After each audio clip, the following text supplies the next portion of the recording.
step ataupun langkah yang dilakukan oleh Emirat Arab dengan melakukan normalisasi hubungan bilateral terhadap Israel adalah suatu langkah yang tidak bisa diterima oleh siapapun termasuk bangsa Palestina.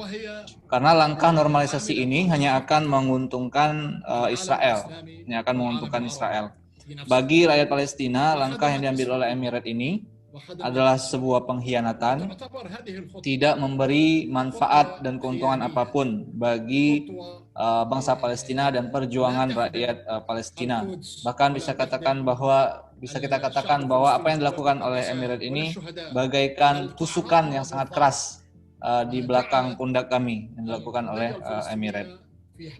Normalisasi yang dilakukan oleh Emirat ini adalah hadiah yang diberikan oleh Emirat untuk Israel di saat Emirat belum mampu melakukan apapun untuk menghentikan penjajahan di atas tanah Palestina. Kemudian Bapak Duta Besar mempertanyakan kemana kalian semua, mengapa normalisasi ini dibiarkan begitu saja? Karena sebagaimana yang kita ketahui, ada sebuah inisiatif perdamaian yang digagas oleh Liga Arab, rasanya sudah tahu semua, yang membolehkan normalisasi hubungan dengan Israel hanya ketika penjajahan telah hilang.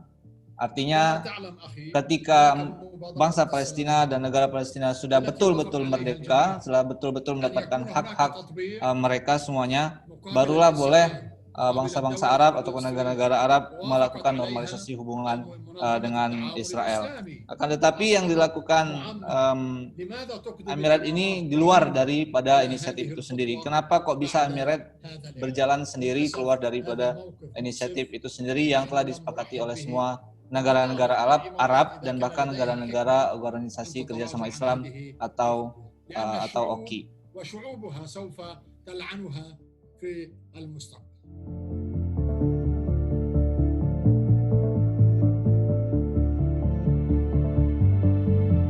Sebagaimana yang telah saya katakan tadi, Dubes maksudnya, bagaimana tadi yang sudah Dubes katakan bahwa normalisasi ini adalah hadiah untuk Israel dari Emirat.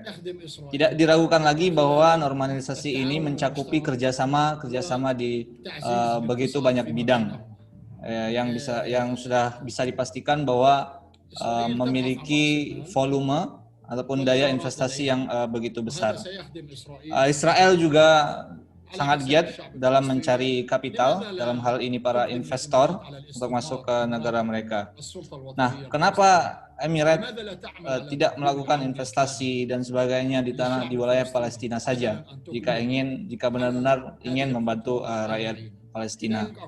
Jadi bisa dikatakan normalisasi yang kemudian terimplementasikan dengan investasi yang akan dilakukan oleh Emirat di Israel, sekali lagi hanya akan menguntungkan Israel saja.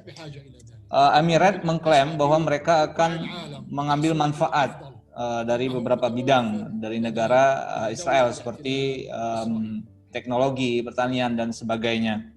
Tapi tadi Dubes mengatakan bahwa ini hanyalah sebuah kedok karena untuk memiliki atau mendapatkan itu semua bisa saja ke negara lain, kenapa harus ke Israel? Misalnya begitu.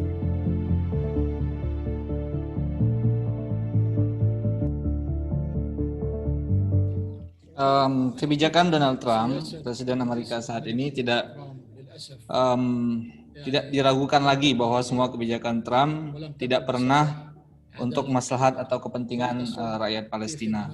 Inilah kebijakan Amerika yang menganggap bahwa mereka adalah teman dekat daripada Israel.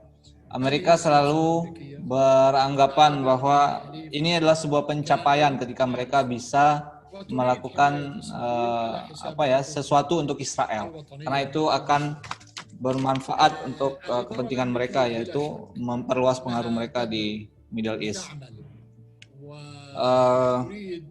Kemudian begitulah faktanya Donald Trump dengan semua penasehat-penasehatnya, salah satunya adalah Kosnep, yang dia juga orang Yahudi kebetulan. Karena itulah begitu banyak kebijakan-kebijakan Donald Trump cenderung atau sudah jelas hanya berpihak kepada kepentingan Israel, tidak berpihak kepada kepentingan rakyat Palestina. Termasuk juga case pemindahan kedutaan Amerika ke Yerusalem dari Tel Aviv. Ini semua tidak bisa diterima, termasuk juga Indonesia termasuk juga Indonesia tidak bisa menerima apa yang dilakukan oleh administrasi Trump pada saat ini.